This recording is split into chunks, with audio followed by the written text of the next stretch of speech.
सुना दाम को नहीं बड़ खबर आसिला जहाँकि आज ह्रास पाइला सुनार दाम। आज भारतीय बजार में 24 कैरेट एवं 22 कैरेट सुनार दाम ह्रास पाई।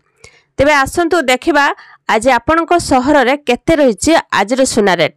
वीडियो को देखिया पूर्व गोटे लाइक करंतु। चैनल को जदि नुआ आछंती तो चैनल को सब्सक्राइब करी पाखर आसुवा घंटी चिन्ह को दबाई दियंतु। तेबे आसंतु देखिबा आज पूर्व भारत प्रमुख सहर कोलकाता रे आज सुना दाम केते अछि।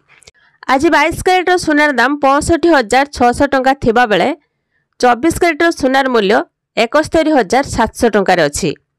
मुंबई रे 22 कैरेट एवं 24 कैरेट मूल्य 67,600 टंका थिबा बेले 24 कैरेट सुनार मूल्य 72,400 टंका रेकर्ड करा जायछि। से भली नुआ दिल्ली रे 67,440 टंका एवं 73,650 टंका अछि। दक्षिण भारत प्रमुख सहर चेन्नई रे 22 कैरेट मूल्य 66,590 टंका थिबा बेले 24 कैरेट सोनार मूल्य 73,830 टंका रेकर्ड करा जायछि। बेंगलुरु रे मध्य सुना दाम को नहीं परिवर्तन होइछि। आज 22 कैरेट सुनार दाम 65,700 टंका थिबा बेले 24 कैरेट सुनार मूल्य 73,800 टंका रेकर्ड करा जायछि। से भली आज भारतीय बाजार रे 24 कैरेट सुनार दाम 10 ग्राम पिछा 74,500 टंका होइथिबा बेले 22 कैरेट सुनार दाम 10 ग्राम पिछा 68,290 टंका अछि।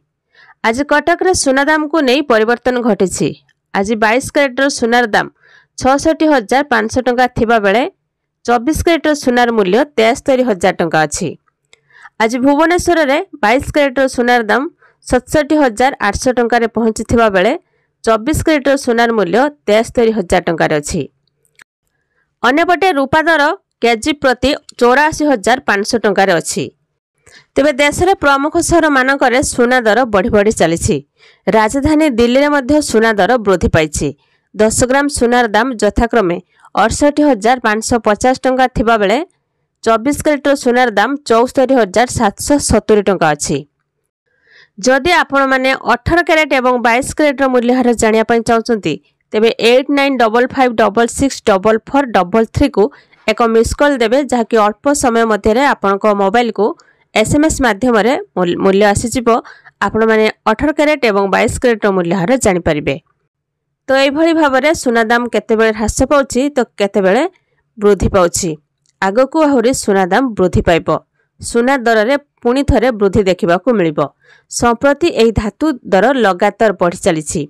Indian bullion and jewellers association तथ्य अनुसार चलित वर्ष आरंभ वर्तमान सुधा 10 ग्राम सुना को 10,000 टंका अधिक महंगा हो सारे। एचडीएफसी सिक्यूरिटीज कम्युनिटी एवं करेन्सी मुख्य अनुज गुप्ता अनुसार आगामी दिन में सुना एवं रूपा दर में वृद्धि धारा जारी रहिबो, जहाँकि आसंता वर्षक मध्य सुना दाम 80,000 रु 85,000 टंका पर्यंत जाइपारे। से भली रूपा मध्य 1 लाख टंका पर्यंत पहुंची पारे। आउ आपण माने केउ जिल्लारू वीडियोटी देखुचंती कमेंट माध्यम रे कहिबे आउ वीडियो गोटे लाइक कर देबे।